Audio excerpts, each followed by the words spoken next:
Order. Thank you very much for your patience in the technical aspects, and we'll call the meeting to order at 7:09. Tonight's meeting is a virtual meeting due to the declared emergency. In order to keep everyone safe, we are taking this measure to help stop the spread of COVID-19. Although this is a virtual meeting, we will attempt to record, stream, and live and publish in accordance with Council's electronic recording of meeting policy. And in view of tonight's technical difficulties, this will be streamed later. Due to the pandemic and the requirement for social distancing to keep you safe, we are not allowed at this time to let the public attend this meeting.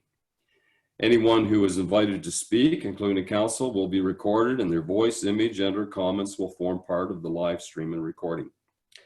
Today's meeting may be streamed live and as well recorded and published on the Southwest Middlesex website. Council, item number 2 on the agenda is disclosure of a pecuniary interest. Is there any member of council declaring a pecuniary interest and the general nature thereof? Hearing none, we will move on to item number 3. The agenda has been circulated. Are there any additions to the agenda that any member of council would like to propose? Yes, Martin, I see your hand up. Go ahead. Mayor Allen, thank you. As you well know, we all received an email from John Walsh in regards to the McLean Switzer drain. And I specifically asked Jill that this matter be placed at the next council meeting. So I have 2 questions, why it's not on there, and do I have to make a notice of motion later on to get it off? Okay, well, the notice of motion is no problem, Martin. I know we attempt to get these on the agenda. Jill, I'll let you speak on your own behalf there. Sure, certainly. Councillor Vink, I didn't receive an email from you with respect to anything from Mr. Walsh. Oh, okay, that's my mistake then. I thought you were on the email with John Walsh. I replied to everybody. Were you on that email list on John Walsh? No, sir. Martin, and I can vouch for that. She was not on that email. Okay, that's my mistake. I apologize. Okay. I thought she was, and because I sent email to everybody that was on that list. Yeah. Mm-hmm. No, that's just an oversight. But no, I checked, Martin, and she was not on that email. But Martin, if you want to make that notice of motion, we'll make sure that you'll have that time to do that. So we'll accommodate you on that, okay? Thank you. In view of that file, nothing's going to happen imminently on that. So, you know, you won't be behind in any endeavor. Number 4, we'll move on to number 4. Any last call for additions to the agenda? I saw Martin's hand up. I didn't see any other councillors' hand up. Therefore, we will move on to... if we could just get a mover into a seconder for the agenda? Yes, by all means, yeah. A mover and seconder to the regular agenda of council dated May 27th be accepted as presented. Yes, thank you, Councillor McGill, and seconded by Councillor Vink. Call for questions. All in favor? All opposed? Carried.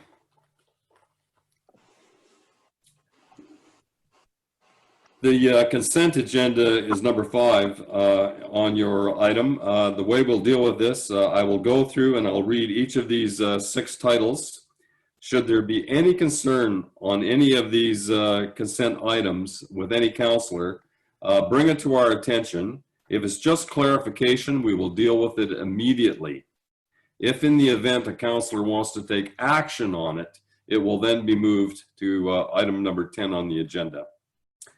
Vouchers in the amount of $395,092. And again, I thank council for calling in to Kristen and asking questions in advance. It's most helpful. Item number 5.2, Southwest Middlesex Council Minutes. Item 5.3, notification of NASM, plan of approval, non-agricultural source material. Yes, I see Councillor Ian Crothers has his hand up. You had your Yes, hand in front of your face, Ian. I couldn't see you. Oh. Yeah. yeah, I have to write my name on it. Yeah. I wonder if we could discuss number 5.3 later, please. Would you like to do it now or later, Ian? What's your... It's up to you. Okay, if it's not lengthy, we can discuss it now. Perhaps if I can introduce the subject, this is a notification that is mandatory that we receive when non-agricultural source material, and for a lack of better words, we'll call it human waste, is spread on a field. This is not pelletized. This is just the raw sewage in a drier form, the sludge, I should say. And it has been approved by OMAFRA. And according to policy, we are to be notified of this when this event occurs. There are procedures associated with such farming practices, and this will be tilled in the land almost immediately upon deposit. The acronym NASM, I had to do some research on it, and with Jill's guidance, she walked me through it. And Jill, could I hand the conversation over to you at this time, and perhaps you can expand on it or review my comments. Oh, Mayor Mayhew, I think you covered it just adequately and appropriately. It's this is a notification we're required to receive. It's approved by OMAFRA, as you stated, and it is the liquid form, so it gets applied to the field immediately. Okay, thank you very much. Ian, we don't have a lot of control on this, Ian. I know the subject is very sensitive, and that's your concern too. This should not be confused with the pellet type fertilizer that you see in piles in the area. It's in a different form, and different policies and procedures associated with it. And really, their only responsibility is to give us approval or notification of it, rather. Yes, Ian. Yes, Ian. Go ahead. Yes, the main gist of my question was it is to be spread and worked under. My concern was that it wasn't to be stockpiled, like they had a situation in Adelaide Metcalf where there was quite a controversy over stockpiling it, and that was my main concern. Actually, I'm kind of familiar with this material. We used to work out in the country some, and we had our experiences sometimes, but that was mainly the gist of what I was looking for. Thanks. Yeah, and I share those same concerns about stockpiling too, but this is in a different form, and that's not an issue with this particular product. Okay, moving on, Oakville Economic Task. Yes? Mike. Oh. Sorry, Alan, I had a question. Oh. Yes, Mike. Oh, I didn't know you were on here, Mike. Thank you. Sorry about that. Yeah, Alan. I had a question. go ahead. I just wondered, are the neighboring property owners to be notified of this application and the decision on it for that NASM? That was not part of my research, Mike. I know that it's OMAFRA approved. Jill, is there notification given on that, or is it part of the procedure and protocol? So the notification is sent to the municipality. I'm not aware of them sending it to the neighboring property owners. I can ask. Thank you.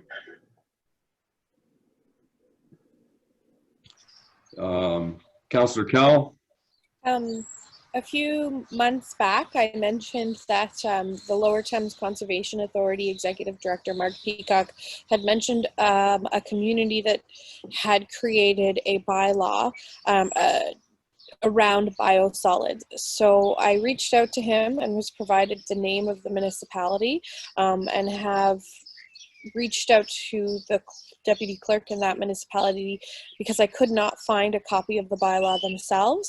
And I don't know if it's about this type of biosolids or if it's about stockpiling biosolids, but it would be interesting to see how they've approached it and if they've had any success with it. So hopefully we'll hear something back, and I CC Jill on that just because I'm not usually the one that does that sort of thing. So just so that those on council are aware. Yep. Thank you very much. And many of these bylaws are associated with storage and stockpiling, and therefore they're in reference to the pelleted form of a biosolid.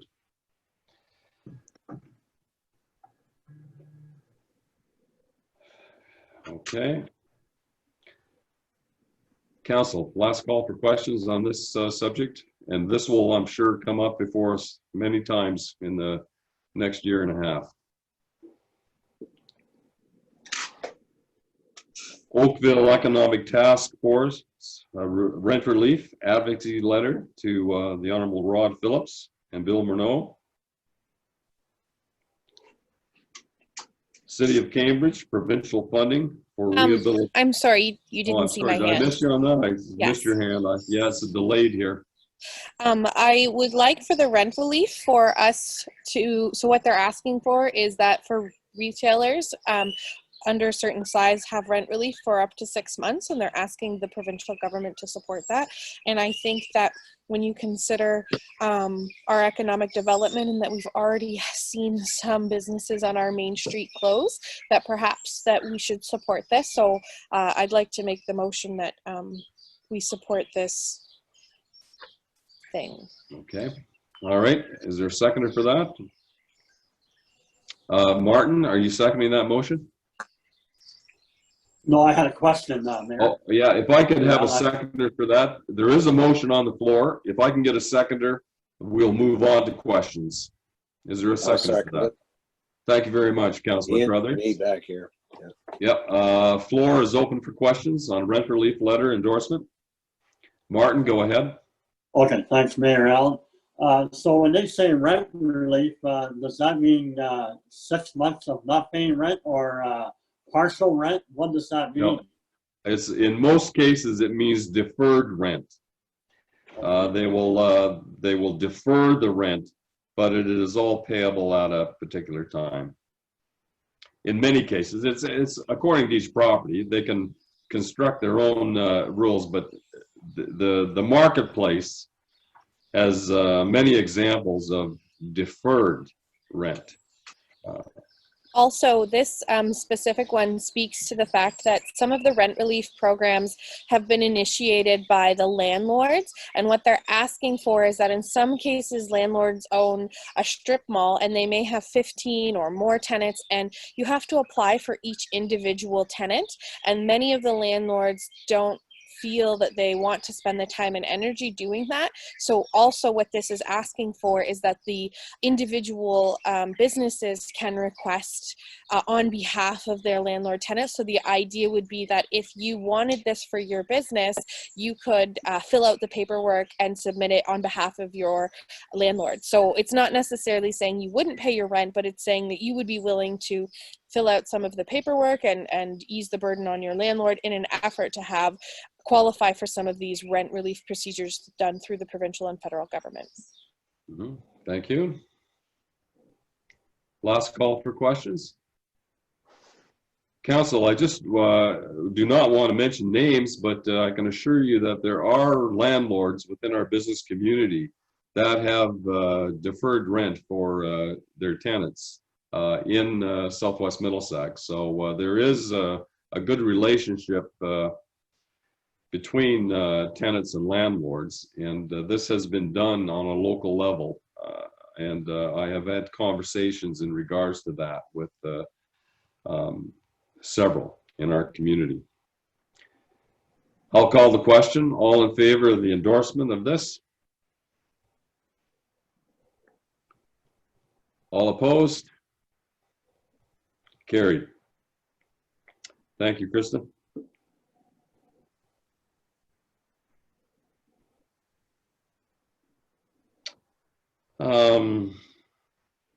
City of Cambridge, provincial funding for rehabilitation facilities.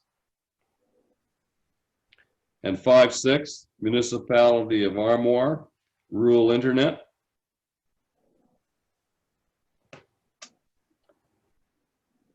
Council, if someone would entertain a motion that the Municipality of Southwest Middlesex receive the consent agenda. So moved. Thank you very much, Mary Gay. How are you? Good, thank And you. seconder, Councillor Crothers.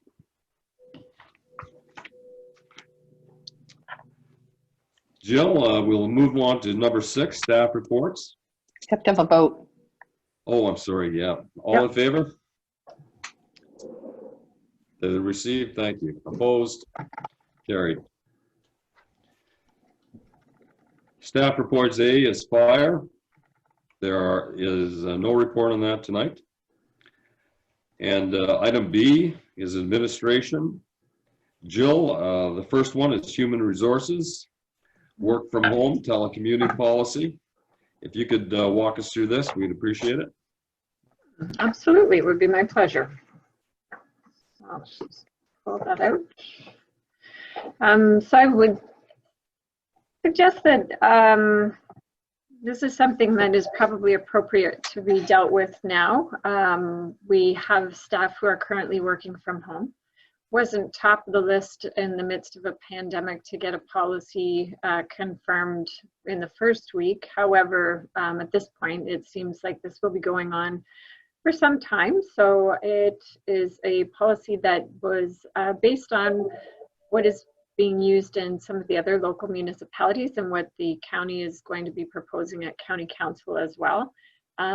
So it allows for the situation we're in right now in an emergency situation, but also speaks to possibility for other opportunities in the future and what kind of characteristics and criteria there would be. Obviously, not every position is one where someone can do the work from home. There are only certain positions within the municipality where that could even be contemplated and then accommodated. So that's acknowledged, and there would have to be approval and agreement laid out with the supervisor or the department head to allow that to happen. So that's the gist of the policy.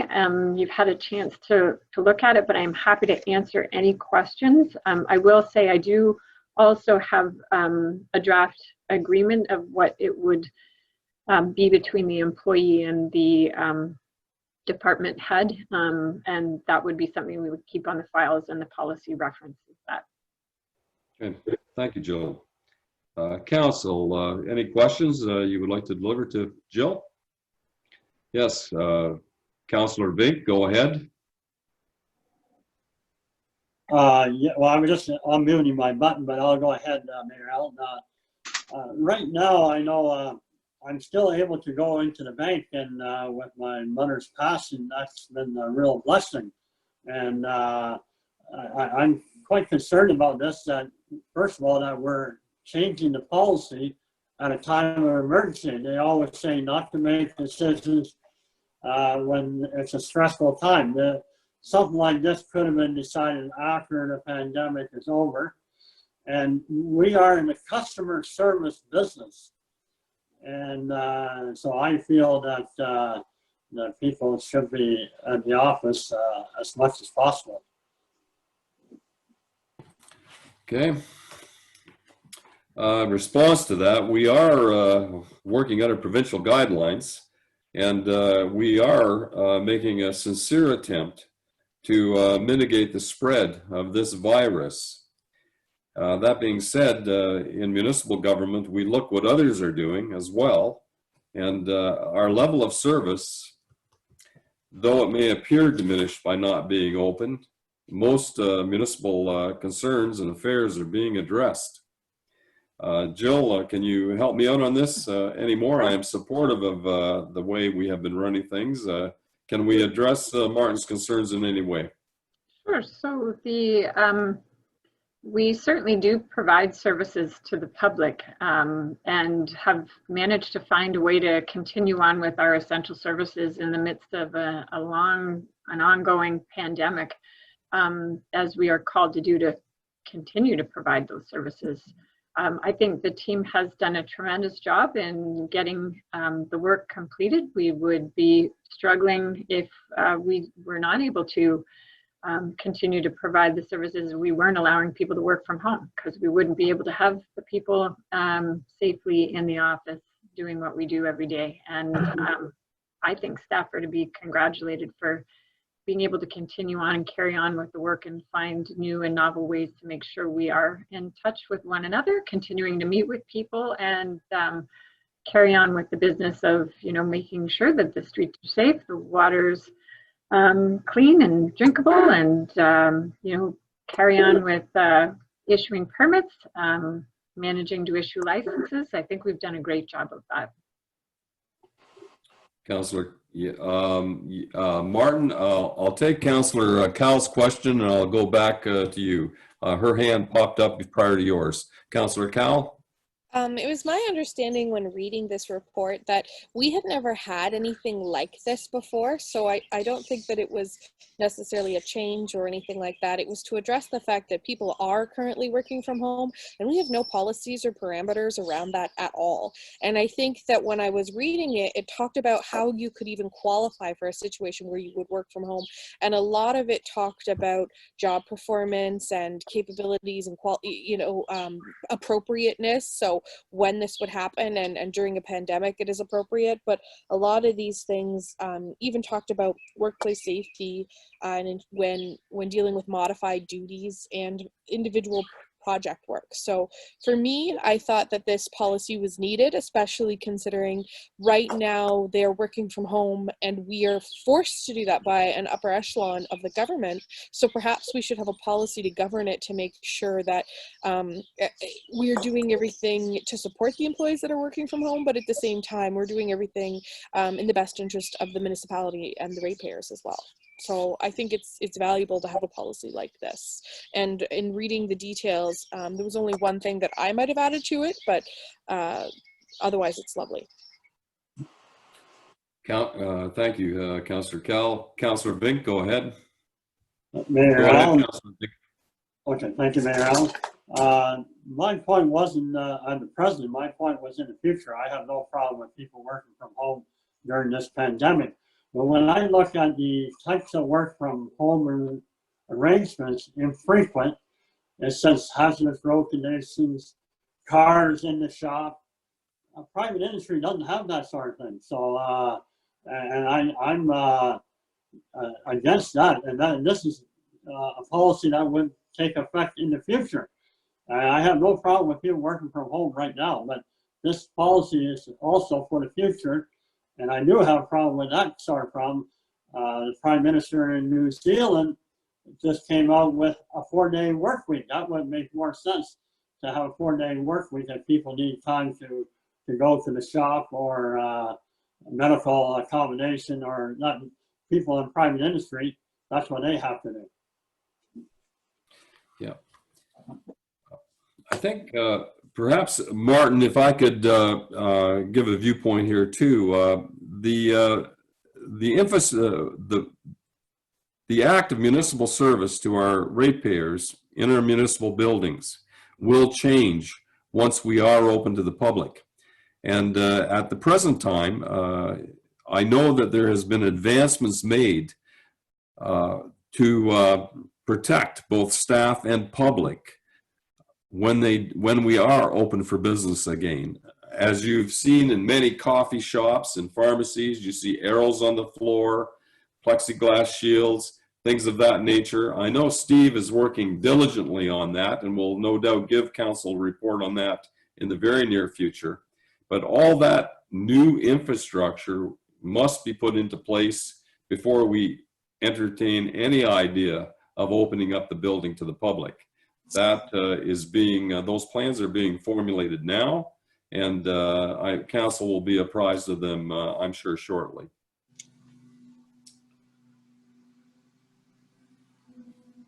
Any other questions on this subject? Yes, Deputy Mayor Wilkins. Thank you, Mayor Mayhew.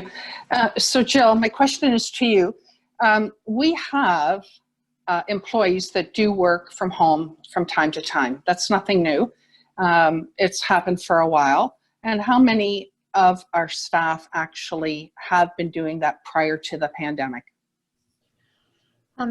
So through you, Mayor Mayhew, I would suggest that your senior management team have all got the ability to work remotely. And that's because we sometimes are in different locations and at meetings and conferences. And it's important for us to still be able to take the time and do some work from home. I know we all as well work from home on some evenings and weekends, and having the ability to work remotely is important to making sure that can continue on. That's the bulk of who would be normally working from home in those situations. However, the drainage superintendent also has in the past worked from home a little bit, as have others on rare occasions. Mm-hmm. Correct. So this is just putting the policy in place, as Councillor Cowell has said. And if and when there's no more questions, I will move this. Okay. Thank you. Thank you very much. We have a motion on the floor. I'll ask for a seconder for that. That the council approve the human resources work from home telecommuting policy. Is there a seconder for that?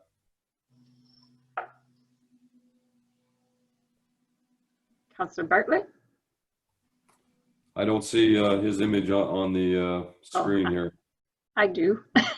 Do you? Okay. Is Councillor Bartlett, have you got a voice there? Yes, I'll second that.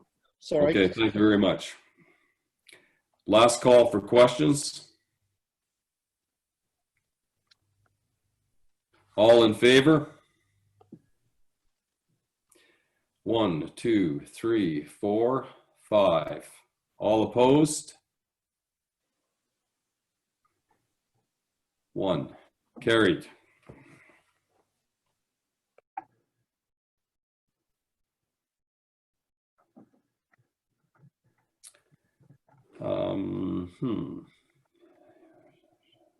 Number 2, Jill, is public participation meetings during COVID-19 emergency. Council, I'm quite intrigued by this next report from administration. I think it's extremely important. Our hands are tied on a couple of areas of governance, and this is an option that will enable us to untie our hands and proceed perhaps with some important matters. And it's regarding the public participation. And as you know, on planning and drainage, these are both important issues. Jill, you go ahead and walk us through this one. Sure. Thank you. So we're in a situation where the emergency orders have said that the tribunals are currently not sitting the way they normally would, and appeals under several pieces of legislation, including the Planning Act, means that the timelines for not making a decision, just to put it generally, would not be appealable to a tribunal because of the emergency situation and the inability to call people together and have meetings in the way that we normally do. So there is some clarification from the Ministry of Municipal Affairs and Housing, as well as from the minister and the regulation that they posted. And so essentially what I'm suggesting in this report, after discussions with county legal and the county director of planning and our own local planner, is that we contemplate allowing for some virtual participation in public meetings. That said, technology is not perfect. You're never going to perfectly be able to recreate a situation where you have people who are just sitting in the audience.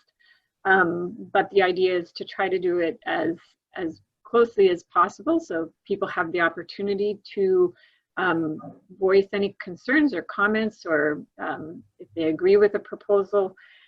That way we can continue to deal with the applications that we're receiving. So we would be carrying on some of the business. I know that 2 of our local municipalities, I believe they've already had 2, each one have had 1 meeting through a format that they have developed. And county legal, if staff, or if council is interested, staff have asked that they provide a set of procedures that Southwest Middlesex could consider as a council, as well as Luke and Godolphin, North Middlesex. So essentially, I'm just seeing whether or not that's something council would like to pursue. And if so, I'd bring that back for the next meeting. So it would just be an amendment to the procedure bylaw, and then we could go about perhaps scheduling some meetings. That said, I will just provide the caution that if you want to be the safest scenario of not being appealed, it's essentially to not proceed in that direction.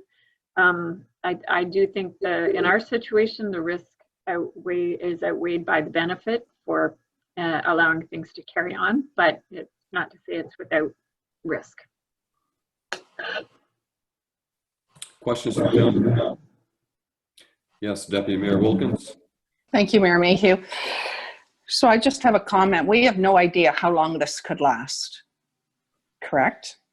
So I would like to see us continue to move forward with these. If we don't, we're just going to fall behind, and it'll be a catch up once this is over. So with that in mind, I certainly would support this.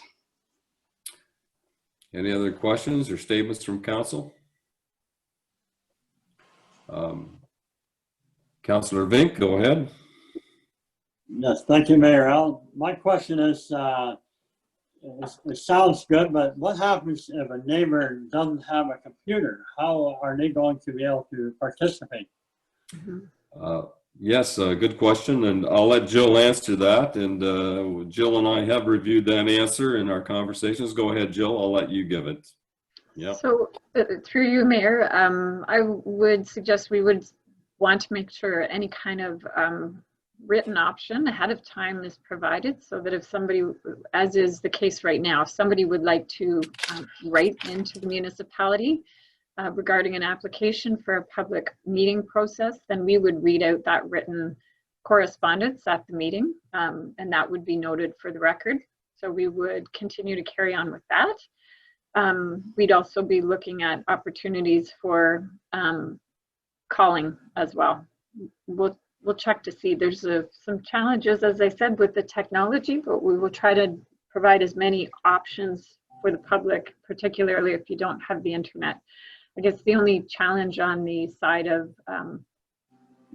writing in ahead of time, but this is no different than it currently is, if you write in ahead of time and don't attend the meeting, is that you don't have the opportunity to hear what somebody else might say during the meeting. But that is the same situation that you have right now with writing correspondence ahead of time. Thank you, Jill. Council, would anyone have any other questions? Councillor McGill has Councillor McGill has a question. Councillor McGill, I didn't see his hand. I don't see Mark on my screen. Okay. Oh, there you are. I just wanted to say I would support the recommendation because the drainage and the planning matters need to continue to move forward. So yeah, I'll support the recommendation. I'll move the motion too, if you like. Okay, thank you, Mark. We have a motion moved that staff be directed to bring forward an amendment to the Southwest Middlesex procedural bylaw to allow for public participation through electronic and other means, while council electronic participation is permitted through provincial legislation. Seconder for that, Councillor Cowles, is that correct? Yes. Thank you. Last call for questions. All in favor? Opposed? Carried. Thank you. There's currently 5 applications outstanding, Council, so this may expedite some of those 5. Jill, thank you very much for those reports. Jill, nothing else? Can I move on to the other sections of this? Yep, those are for reports from me for open session. Okay, thank you very much. Building, there are none. Finance, Kristen is going to give us some information on citywide asset management. And Kristen, wherever you are, I'll give you the floor. Here. There you are. So FCM has opened up a second round of funding, which we would like to apply for to have some help in disaggregating our assets. Basically, the way they're loaded in our asset management plan right now is something like a road or a bridge is all listed in one amount. So a $400,000 bridge with one useful life attached to it. That is fine for accounting purposes for the most part. It's going to depreciate, and when we add, we can add to the cost or, reduce the cost as necessary for accounting purposes. But to plan on replacement costs, it's important that we can break the asset into its different components. So I know Greg loves it when I use some of these analogies because I don't even know what they're all called, but like the base of a road has a different useful life than the top layer, which I like to refer to as the icing. So right now it's all depreciating over the same amount of time. And as far as our asset management plan currently looks at the entire asset as a whole and is projecting a replacement of a big $2 million asset in a certain period of time, when really it could be a series of smaller, $50,000 adjustments to the asset, which will extend the life and buy us some more time in it. So we need, to sum that up, we need help in breaking these assets into their component parts. It's really the next stage of the asset management plan, and it's just going to give us better information out of it. So we're hoping to qualify for this funding, and that will pay for a large part of it. If not, we still have efficiency and effectiveness funding left, and this would fit right into what that is kind of meant for. Thank you, Kristen, very much. Council, just to introduce discussion on this, I think it's extremely important to segment out the various aspects of our assets. Kristen used the analogy of a bridge having a particular lifetime. Well, maybe the railings might need to be replaced, or the guardrails may be replaced, and not the footings of the bridge, or the box culvert may be fine. I think such a system would allow for better maintenance as opposed to replacement. Like, we don't have to wait for an asset to be totally depreciated for use, that we can be able to maintain that asset with smaller increments of investment, and it make the asset longer lived by good maintenance, and to be able to back up that maintenance with the asset management plan. I'll call for questions on that. Please direct them either to Kristen or Greg. Go ahead, Council. Any questions on this? By the way, Kristen, I think the grant was for $50,000 was the maximum grant on that. Mm-hmm. So when you're looking at, I think the cost was approximately $65,000. So Mm-hmm. if we were successful in getting this grant, the municipality's contribution would be $15,000. Yes. That So being moved. said, there's no guarantees that we will get this grant. Go ahead, Deputy Mayor. So moved. Thank you. Is there a seconder for this, Council? Councillor Mark McGill. I have to squint to see names here. Council, another opportunity for questions here? Seeing none, all in favor? Opposed? Carried. There's a few, Jill, there are a few people I cannot see how they're voting, so please draw it to my attention if I'm missing something, particularly Councillor Bartlett, okay? Okay, absolutely. And I'm just about to let somebody into our meeting, and Councillor Scholdice has had to leave the meeting. Okay, thank you. Yeah, yeah. Our thoughts are with Councillor Scholdice. He has some family issues. We won't say any more than that, but he's got a little pressure on him tonight. So we wish him well. Okay, we have that done. Facilities and recreation, there are none. Public Works, update on landfill, presentation from Golder and Associates on Limerick. And Fabiano Gondim, is he present, Jill? Okay, that's fine. If we will welcome him to council. I don't see him. I believe he's not. Is he on your screen, is he? Okay. Oh, I Yes. see him there. I don't see an image of him, but I see a tag on my screen here. First of all, Fabiano, I want to welcome you to Southwest Middlesex Council. It's very kind of you to come.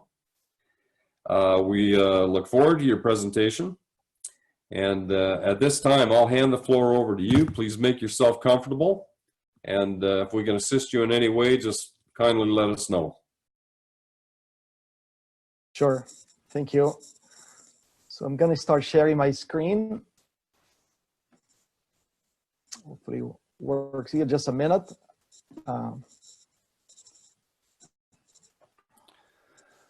So I think that Greg was going to introduce you, Fabiano. Okay. Is that right? Okay. Thank you. So I'll wait. Can you hear me well, by the way? I can hear you fine, yeah. Thank you. Greg, if you would honor us by introducing Fabiano, I'd appreciate it.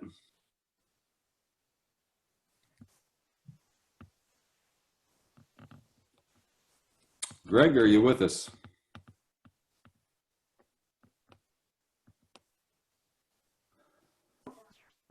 Yes, I am. Further and through you, Mary Ellen, I have prepared a report for this, for the landfills, which basically highlights the history of where we've come from with regards to both landfills. I also wanted to take council back to February 7th, 2018, where a resolution was passed from council.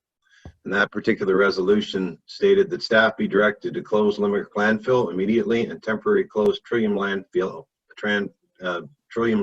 immediately, and that staff be directed to engage a qualified engineering firm to undertake a cost analysis to perform remedial action to reopen Trillium landfill site, and further the staff direct said firm to develop an RFP document to develop the operational plan for Trillium landfill and closure plans for Trillium and Limerick landfills as per the ECAs, and the staff be directed to notify Scholdice Excavating of the termination of the contract for Limerick and Trillium landfills with a payment of 1 month's fees as per the contract.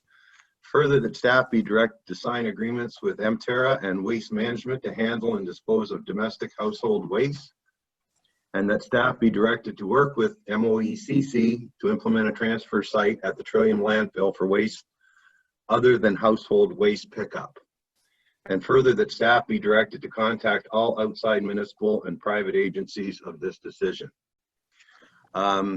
In October of 2018, an RFP was prepared for BM Ross, and Golder Associates was the successful contractor to perform the work that was outlined in the resolution.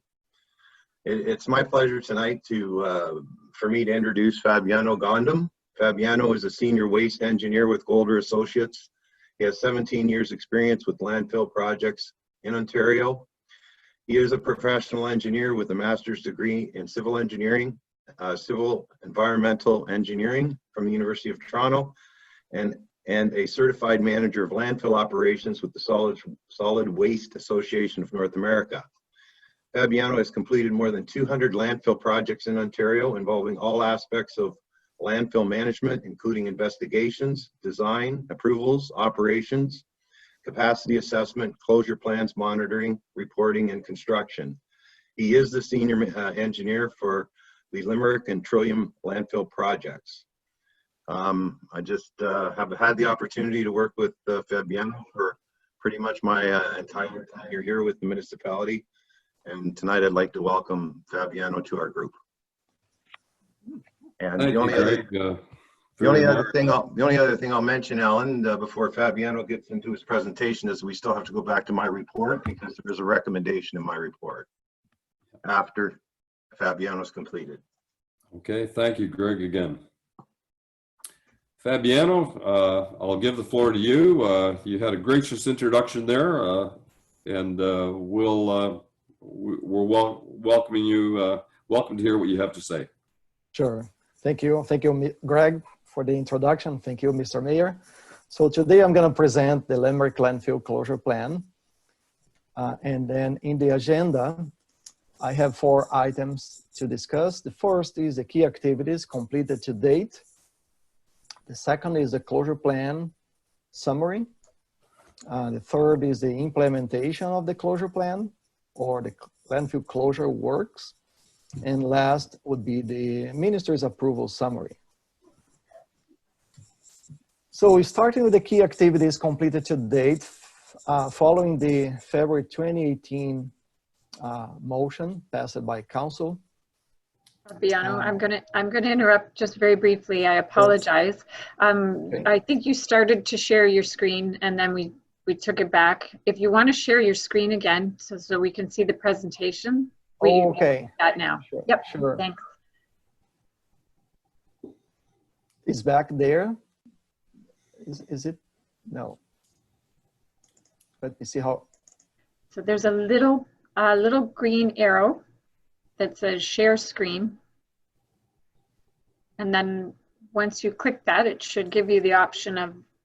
Yes. There you go. There, Looks like okay. you're doing it. Thank Yeah. you. Thank you. So I'll just put back the agenda that I had here quickly. So those are the 4 items. The first one is starting with the first one, key activities completed to date, following the motion passed by council in February 2018. Like Greg mentioned, Golder was a successful consultant and retained by the municipality to complete the works. And then we started that late September, and then by October, we completed the ground topographical survey for the site. And in this slide, I'm showing an aerial photo for the site. In the south here, we see the green space. To the north, I guess important feature here is a Fincher Creek. In the site itself, you see this triangular shape outlined in orange. So moving with the activities, in November 2018, we met with the, when I say we, sorry, the city staff and Golder met with the Minister of the Environment from the London District Office to discuss the next phase, which would be the monitoring program at that time. So we discussed the different aspects, different options for that monitoring program, and we agreed how that monitoring program would look like in terms of how many wells, the location of the wells, and how the parameters would look like to be tested. Following that, we started the drilling, and before the end of December 2018, the monitoring wells were installed, and I have 2 photos here on the left, the drillers on site installing the wells under a bit of light snow, and one of the monitoring wells on the right side. So following that, Golder went back to the site, and in January 2019, the monitoring for the groundwater, surface water, and methane gas was completed.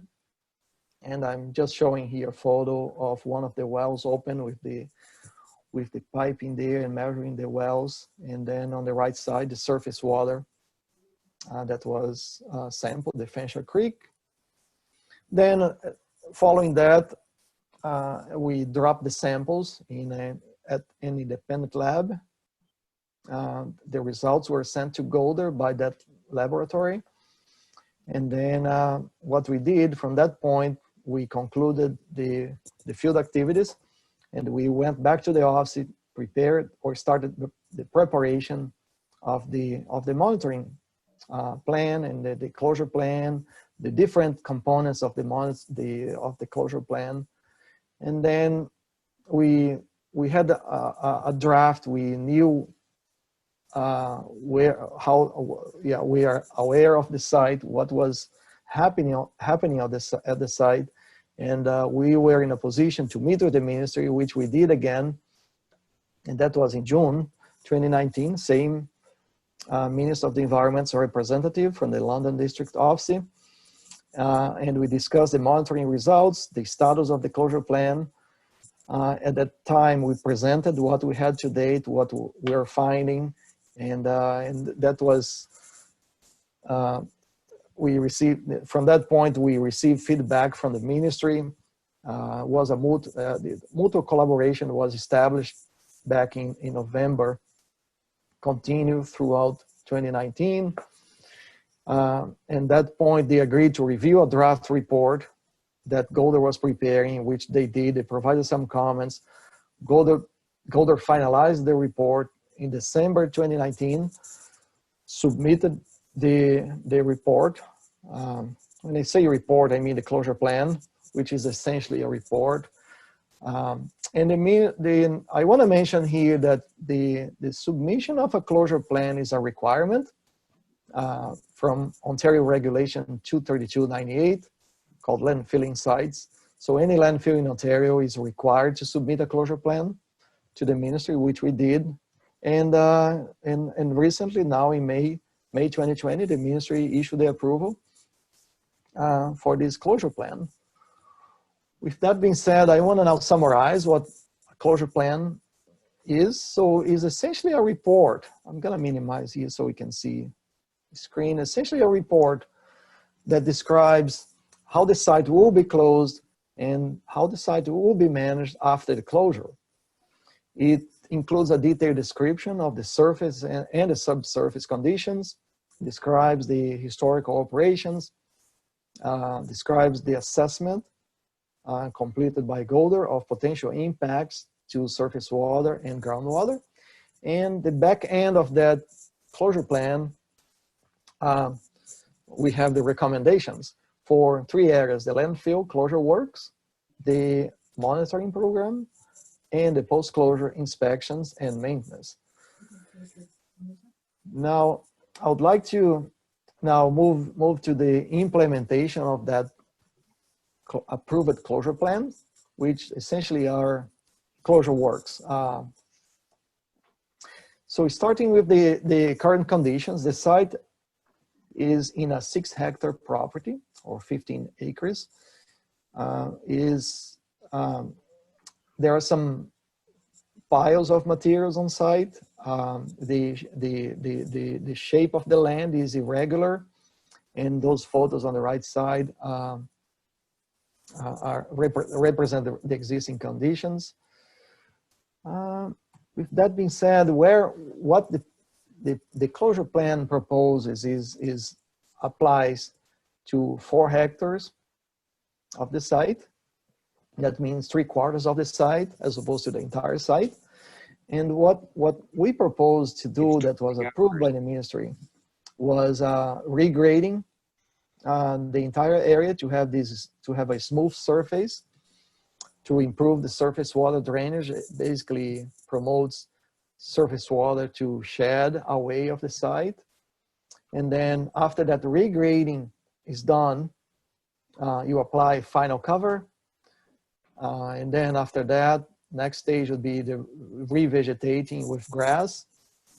And then in addition to that, we'll complete the stormwater management works and other minor works.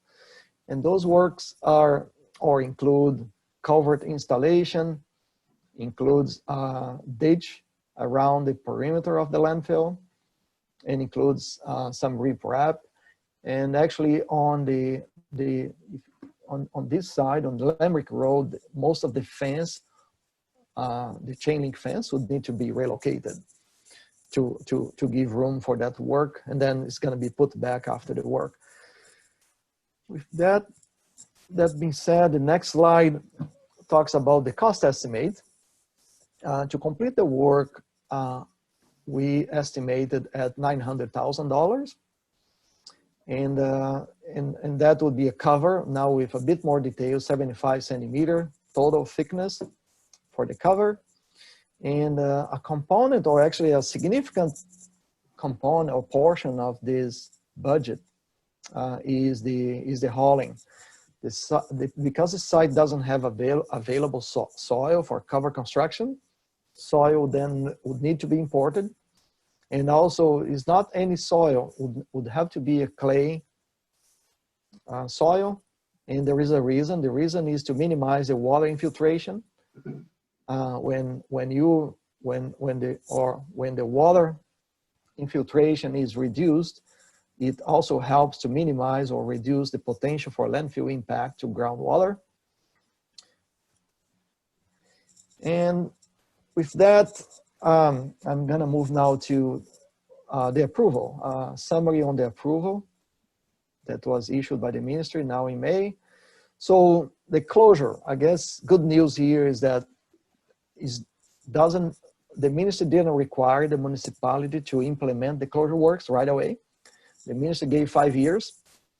So if that gives flexibility to the municipality, you have the discretion to complete the work in one construction season. You can do in a phase approach, as long as the works don't take more than 5 years.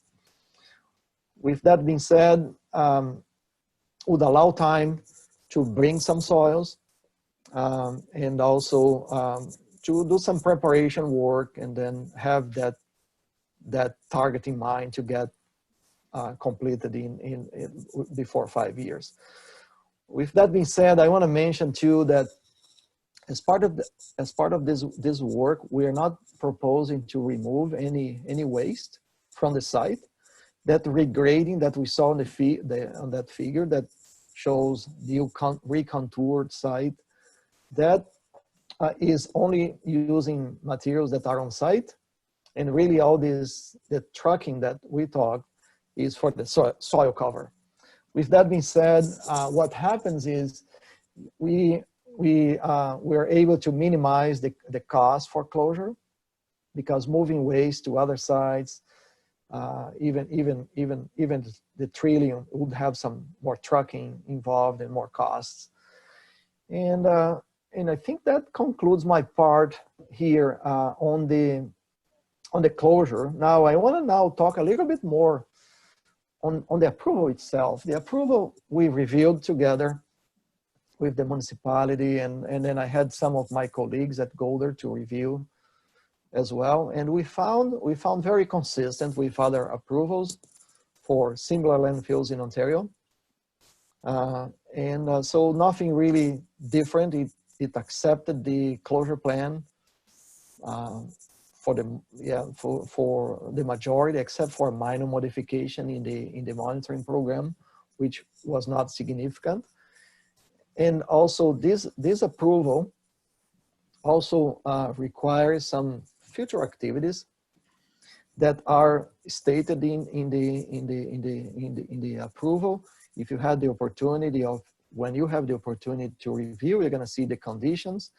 That includes monitoring, inspections, signage, staff awareness training, nuisance control, and other minor details like record keeping and other details that the ministry usually do inspections on site and expect those and go through those records, those activities, and they require the municipality to demonstrate that they are following those conditions or is in compliance with the approval.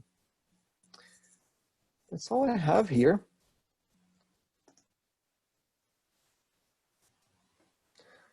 that, I'm going to stop sharing. If I, yeah. Yeah, thank you very much, Fabiano. That was extremely interesting. I'm sure Greg has a part of completion to this report. Greg, can I call upon you now to add to Fabiano's remarks? It is a little premature for questions from council. I would like you to be able to fill us in on the rest of the details. Is the time appropriate now, Greg? Well, yeah, certainly. I think I can add something here through you, Mayor Allen. And certainly Kristen is involved in this as well. Is that part of the closure plan involves other municipalities as well, so that particular dollar figure that we see would be shared amongst I think between 4 different partners in how and who pays to close Limerick. So, and I think Kristen will be able to give us that information. But you can see that in my resolution, because my resolution asks, basically says that we proceed and that we notify those particular municipalities of their financial commitment to the closure of Limerick landfill site. So that would just be my kicker to Fabiano's presentation. Okay, thank you, Greg, very much. That's welcome news. Count will entertain questions. Deputy Mayor Wilkins. Thank you, Mayor May. Thank you, Mayor Mayhew. If you can hear a writing more in the background, I have my maintenance man out doing work tonight.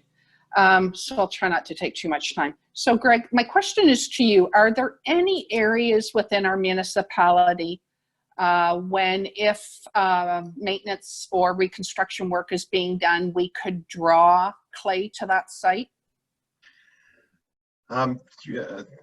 Thanks for the question, Mary Gay. Through you, Mayor Allen, yes, there's possibilities of that at the county level, as well as with other contractors. We've already gone through a couple of times these different scenarios, and we've had different engineering groups talking with holders with regards to the type of soil that would be available.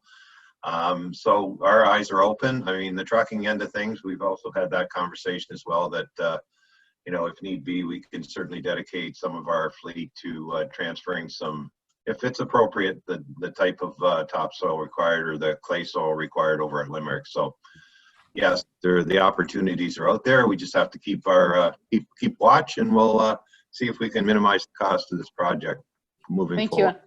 If I could continue, Mayor Mayhew, Yes, I have one more question. Thank you. My question is to Jill. Jill, do we know what percentage Chatham Kent and Newbury would be required to pay as per the old agreements? Through you, Mayor, I actually might ask Kristen to answer that question. She has worked on the calculations based on the estimate from Golders using the formula that's in the agreement. So perhaps Kristen, she'll come back to her boardroom. Yeah, we'll keep an eye on her there. Yeah, when she returns, we'll get that information. Jill, okay, thank you. We certainly, any questions to Greg, and then we'll entertain questions back to Fabiano. Any more questions for Greg? There's Kristen's appeared. Perhaps we're looking at the percentage of Chatham Kent, Newbury, and others on the site, the percentage of calculation of cost. We'll hand it over to you, Kristen. Okay, thank you. The preliminary calculation I did in the original agreement gave an entry date for each of the, at the time was broken out into 5 locations. So Bothwell Zone, Mosa, Wardsville, and Newbury. Of course, that just breaks down now to 3, Chatham Kent, Southwest Middlesex, and Newbury. But at the time, Bothwell was 30%, Zone 20%, Mosa 20, Wardsville 15, and Newbury 15. So when we take off the reserve funds as stipulated in the contract, it leaves Chatham Kent with Jill, do you want me to give a dollar figure? Whatever's comfortable. A dollar would be nice. A dollar figure would be nice. It may be more meaningful to council. And this is an estimate, Yeah. correct? So Yes. it's just, this is not, we won't know the final closure costs until the work is actually completed. So this is just for estimate purposes. Yeah, so with a $900,000 anticipated closure cost and the reserve funds that we currently have, Chatham-Kent would owe $347,400, Southwest Middlesex $259,600, and Newbury $105,000.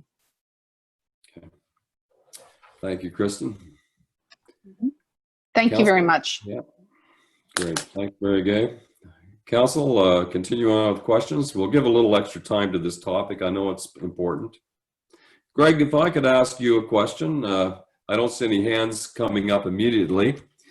Fabiano indicated some surface water work in terms of culvert, ditch cleaning, and riprap. That being said, could our men and your team do some of that work, Greg, or are you considering a contracted out?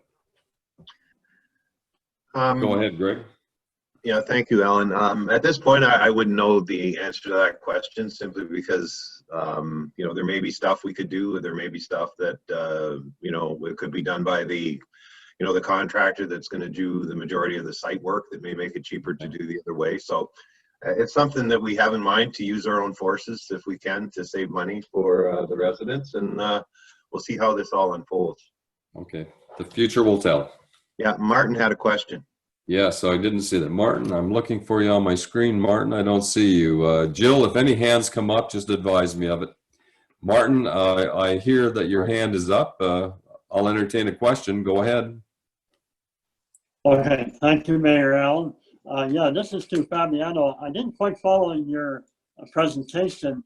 After 5 years, is there still going to be monitoring done? And is there still a cost, an ongoing cost for that? That's correct. That's correct. The monitoring program is a long term. Usually, if you want to ask, okay, for how long? Typically, landfills in Ontario is 30 years, or if not a little bit more, on monitoring, ongoing after closure. And with that being said, what tells you to stop is when the conditions improve to a point where the minister is no longer concerned with that site and let it go without monitoring. Yeah. Thank you, Fabiano. Okay, we're in for the long haul, Martin, on this one. Okay. Yes, go ahead. Second question, Martin. Go ahead for your second question. Thank you, Mayor Allen. So Fabiano, could you tell us the approximate cost per year for monitoring? Yes. I'll give you what involves. We are talking sending someone from user. This work is done by consultant. Golder is in the scope to do for the next 3 years, so I can answer that question. So what involves is sending a person to the field, collect the samples in those wells, surface water, gas, even the leachate that I didn't mention, but there is a leachate well that collects the samples, sends to the lab, so the lab does the analysis of that. Again, Golder gets the results and writes the report, submit to the ministry, and then the cost would be Golder's cost and the laboratory costs, and we're talking in the order of $25,000, $30,000 per year. Okay. Yeah. Thank you, Fabiano. Mayor Mayhew, Councillor Carruthers has a question. Okay, thank you. Ian, I can't see your hand, but thank you, Jill, and go ahead, Councillor Carruthers. Yes, through you, Mayor. Fabio, what is the approximate cubic volume of material you think or you come up with for capping that? Yeah, so it would be about 19,000 cubic meter of clay. And topsoil is a smaller quantity because some topsoil, if not most, is on site. And we're talking about 1,000 cubic meter of topsoil. Okay. Now, the clay, what's the decision? Who decides on what is suitable or not? You'll have a certain permeability you're probably looking for. Is Right. that sort of a educated guess thing, or does this have to be tested somehow Yes. before it goes in? Right. Right. Yes. It has to be tested. It doesn't have. It's not very strict. There is some flexibility in there.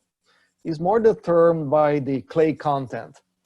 How much clay content is in that soil, as opposed to how impermeable it is. So a silty clay or sandy clay works as long as you have a minimal clay content to a point that can be classified as clay to make the Minister of the Environment happy, and at the same time achieve the objective that we want here. Does it answer your question? Oh, yes, thank you. Yeah. Okay, thank you. Fabiano, if I could ask you a question, it's perhaps a bit philosophical, and it's difficult for small municipalities like Southwest Middlesex to undertake such projects as you've just presented to council, both financially, and our resources are limited. But the ministry fully realized the size of our municipality. In terms of Greg's introduction indicated that you have worked on hundreds of municipal plans. Were you pleased with the report and the findings from the ministry? Did you find them accommodating? Yes. You did, eh? Okay. Yes, very accommodating. Giving you some examples, they recognized all those factors that you said. At the same time, the site conditions. But more importantly, my feeling is the intention to close the site properly, to engage a consultant, to do the work that the way they expect, the way that they agreed. They saw that, and that was very clear from the beginning. And then they were, I probably use your word, accommodating or site specific, if you want to say it that way, in the sense of going with the minimum that is required in terms of closure works, in terms of monitoring, because taking the example of the monitoring, I didn't mention before, but it's a good opportunity now. If you read the regulation, it requires 4 times a year sampling. And we propose, and that was approved by the ministry, to reduce that to half. So it's only twice a year. And also gas, a lot of times in larger sites, more or municipalities with more budget, the ministry requires sometimes 6 times a year for landfill gas monitoring. And also they don't require any immediate action in terms of remediation right away, because they knew going forward would only be better in the sense that you don't put more waste and improve the site conditions, and you're going to be doing the monitoring, they're going to be informing them. So they were comfortable in that sense. And overall it's a very good approval, I would say. Not only consistent with other sites in Ontario, but very, very, very fair, let's put it that way. That's good. Well, that's the answer I wanted to hear. Thank you very much, Fabiano.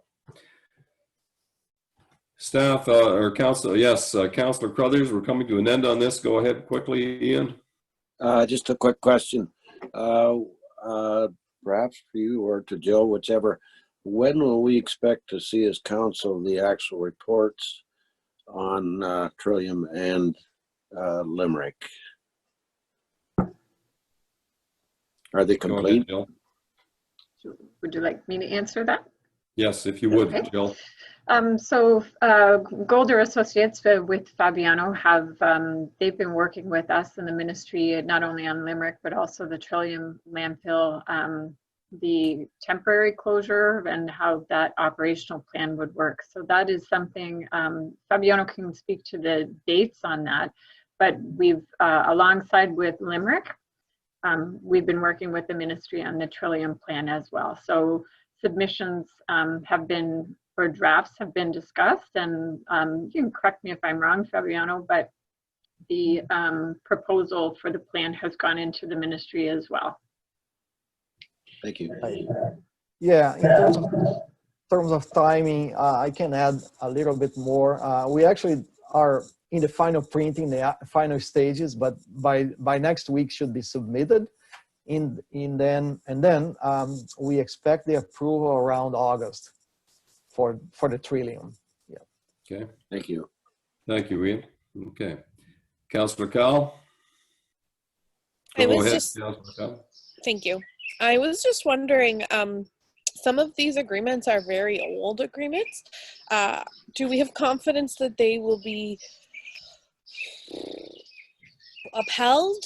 And what do we do if there's that struggle? Good question, Jill. Yeah. Oh, so this is in reference to the agreements in place with the former municipalities. So we contacted both Chatham-Kent and Newbury when that motion that Mr. Storms read out earlier in the meeting. We provided both of them with notice. I had a good conversation with Chatham-Kent's head staff person related to waste management, so they were fully aware of it and just asked to be kept up to date. And we would do so at this point and let them know that a plan has been approved by the ministry and let them know some of the estimated costs. And so they're fully apprised of that. We did the same with the village of Newbury. I would expect, like all municipal partners, when you're working in a partnership arrangement, that you're going to live up to your end of the deal. So that would be my expectation going in, that they will have put aside some funds, as this was something that they agreed to, previous councils agreed to, and that's something that should be recorded as even a cost that they would know that they've got coming further down the road. So my hope is that an expectation is that they would be able to be participants like they agreed to. Thank you, Jill. Time for a couple of more questions. I kind of gave about a half an hour to this, and we're about 35 minutes, but we will entertain a couple of more questions. Councillor Vink, go ahead. Councillor Vink. Thank you, Mayor Allen. Thank you, Mayor Allen. To Jill, what about these monitoring costs? Are the agreements covering those as well? Go ahead, Jill. So the closure costs are, all I understand is in the agreement. I can look at that more closely to see if the ongoing maintenance and monitoring is in there, but I'd have to double check. Okay, thank you. Last call for questions. I just may add in there, Alan, just, you know, there really was no monitoring going back when this agreement was created, and even when Newbury opted out of the contract in 2003. So, I mean, I didn't see anything. I read it a couple times today, but we can have another look at it. But, you know, there's a formula based on when somebody came into this agreement, when somebody left the agreement, and that will give you a certain percentage, and that percentage is then applied to, you know, applied to the actual closure costs for Limerick, and that's how we get the number in the end. So. No, it is what it is in the agreement.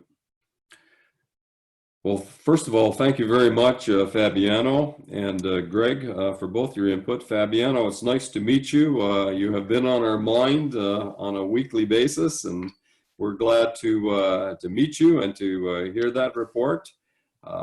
Before we leave the subject, I don't want to leave any stone unturned. We thank you for your presentation. Are there any further remarks, or can we wrap it up? Fabiano? Okay. All done? Yeah. Thank you. Thank you, Okay, Joe. Greg, thank you. There is a recommendation that staff be directed to notify the municipality of Chatham-Kent and the village of Newbury related to the closure plan for Limerick site as per the terms of the agreement with each municipality for the use of the site.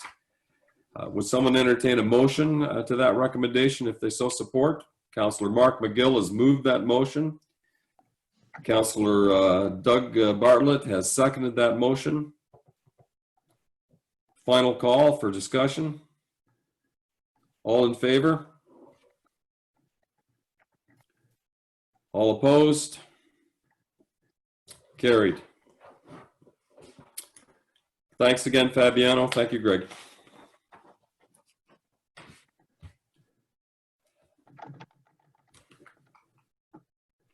Item number 7, notice of motion. Councillor Vink, I promised you we would not forget you here. So if you unmute your screen, and Martin will give you the floor for a minute here. Okay, thank you, Mayor Allen. Like I said, I asked, and unfortunately Jill didn't get the message, but I asked that the McLean Switcher drain, in correspondence to the email that we received, be brought back to a council meeting so that we could have a further discussion on it. Can I just ask for clarification just on the wording of the motion? Yeah, there, were you going to make a Vink? motion? This, you just want discussion, or were you going to make a motion, notice a motion on this? Well, Mark? yes, I was going to make a notice of motion. My notice of motion is that I think I put it in the email that I agree that the municipality should appeal the decision to the drainage referee based on John Walsh's quote, dissatisfaction with tribunal adjustment of engineer account. So Okay. that is my motion. Your notice of motion. Okay. Yes, sorry. Yep, no problem. And Jill may need some clarification on this in order to prepare the next agenda. So Jill, if we could have some dialogue between you and Martin and myself on this to clarify it for you. Sure. Go ahead. Yep, and absolutely clarify that for council. We would put it in the next agenda cover sheet, what the wording is precisely on the motion. That said, so I think your first comment was you wanted a discussion, but the next, what I heard was that you are looking for the municipality to appeal the decision of the tribunal. Is that correct? Yes, that's correct, Jill. So I'm not sure how you want to handle the, I just want to open it up for discussion. So however way that gets done, that's fine with me. But my ultimate goal is that the municipality appeals the decision. I'm trying to be upfront as I can be. Mm-hmm. Yep. But Martin, your intent at this meeting is to give council awareness that you are putting forth a notice of motion for the municipality to appeal this decision. Okay? That's correct. As long as it's clarified. And Yeah. Jill, I know you'll need some more clarification. Go ahead, Jill. Yeah, for sure. And perhaps it can happen between Councillor Vink and myself, but I would just note that there is no opportunity for the municipality to appeal the decision of the tribunal related to the accounts of the engineer because the tribunal made no such decision. So there is nothing to appeal. To the drainage referee, what I'm referring to the drainage appeal to the drainage referee, not the tribunal. But appeal what? On the appeal that the engineer, it's in the email. I mean, I think it's better that you and I talk about it afterwards sometime instead of, but it's dissatisfaction with the tribunal adjustment of engineer accounts. That's what we're appealing to the drainage engineer. And that was in John Walsh's email that every council member received, and I believe maybe Greg Storms and maybe Andrew Neely. And I thought you did as well, but apparently not, so. But that's what, Jill, you can have some dialogue over the course of the next several days with Martin on this to clarify it. If Jill raises a point that there is some gray area in here as to what we are taking to the referee, and that will have to be, prior to any notice of motion, Martin, that will have to be clarified between you and Jill. And if you can come to some resolve on this, council will be notified it in the upcoming agenda of your notice of motion. Failing which, if that doesn't materialize, Martin, we can still, of course, have the opportunity of discussion on that if you would like to present that. yeah, that's fine, Mayor Al. I suggest, Jill, that we let it go. I'm going to allow Deputy Mayor Wilkins. Jill, I'm sorry to cut you off there, but Deputy Mayor Wilkins has her hand up, and perhaps it may be timely to allow her some input on this. Go ahead, Deputy Mayor. Thank you, Mayor Mayhew. I just have a question of Jill, if I could go forward. Martin said he did want a bit of discussion on this, so if I'm able to ask Jill a question. Yes, by all means, go ahead. Okay. Jill, how much has the municipality paid out of general tax revenue to try to help these landowners on this issue? Do you have any idea? Well, I think I do. We took a look at that a while ago, just because we do know that this request has been ongoing to provide assistance. And I think the municipality really has spent a lot of time and effort. We've had legal advice provided to council. We've had a legal try to prepare an argument for a hearing that the tribunal decided they weren't going to hear. And we've spent a significant amount of staff time just on that matter, trying to prepare arguments and prepare documents and get ready for that. So the legal costs around that are, let me just check for a moment. I think we are at around over $30,000 in just staff time, and about $9,000 in legal costs that the municipality has put forward in an effort to try to assist, because I think it's all been acknowledged by all of council and staff that this matter doesn't seem quite right. But the reference we got from the minister and in discussions with ministry staff and the minister and the parliamentary assistant was that the municipality had exhausted its opportunities for appeal of any kind to either the tribunal or the referee. Okay. Thank you very much, Jill. I will just remind council and Councillor Vink that I was prepared to be the witness in the second hearing, and I spent in excess of probably 4 hours with Jill and Greg, volunteered my time, and probably 11 hours of my own weekend time preparing for that hearing, all volunteer. So that's in addition to the dollar figures you gave me today, us today. Thank you, Jill. Thanks. Jill, I want to leave this subject that's in a format that is understandable between you and Martin. You're on the same page and you'll have some dialogue, or we'll let it go. Right. So I'm not sure I've got a clear understanding if it's to try and appeal something to the referee, but I'll wait for Martin's wording. Maybe he can put it in an email to me, and that way we can work with the words. Okay.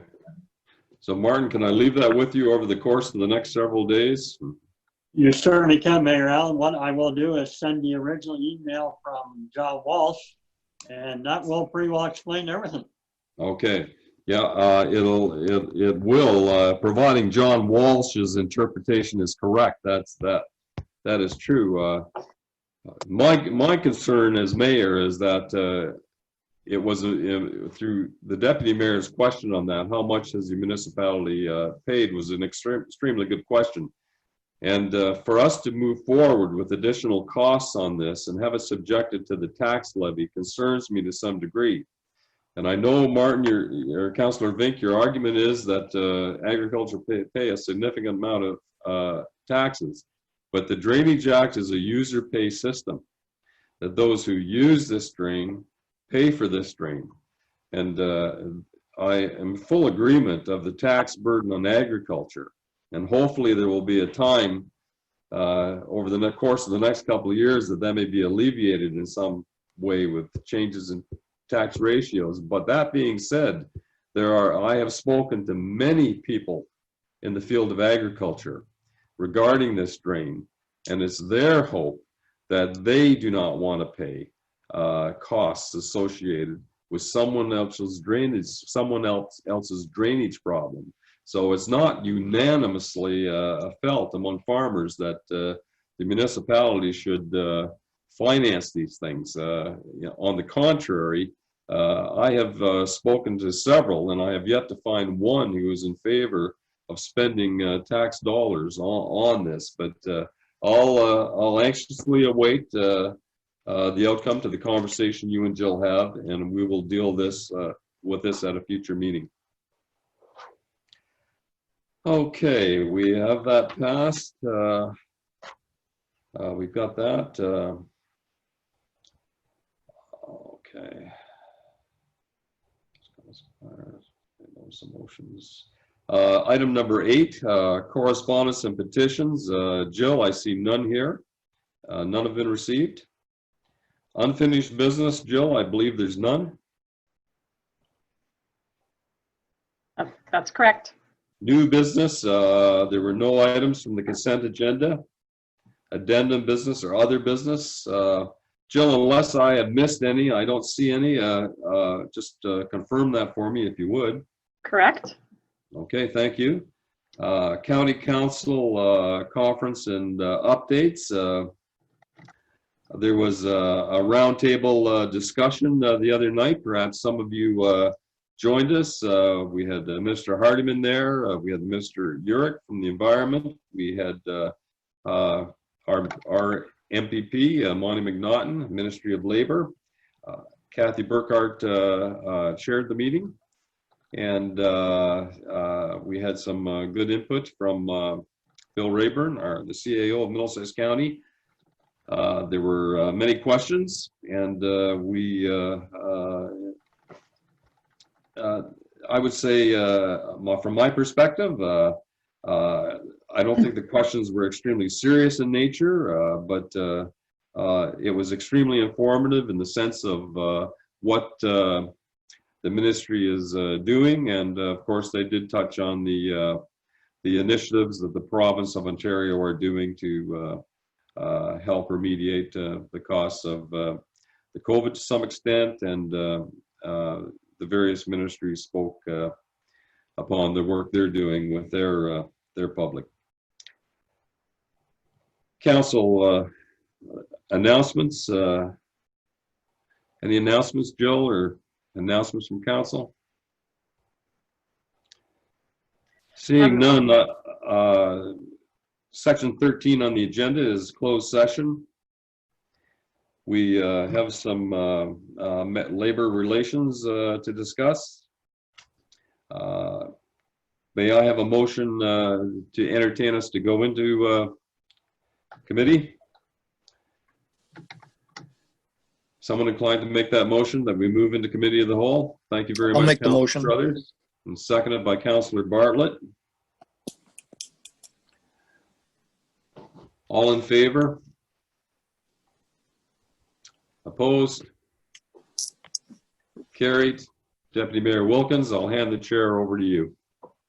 Chair, we'll call for the Deputy Mayor to rise and report.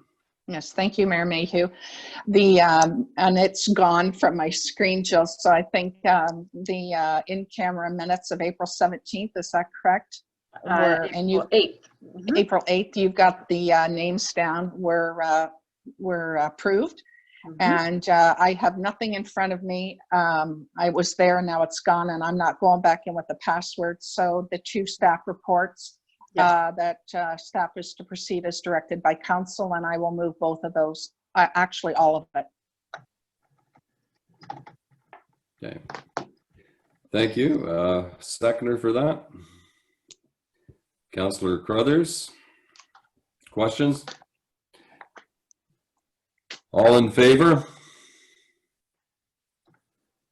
Opposed? Carried. Item 14 on the agenda, bylaws. We have 4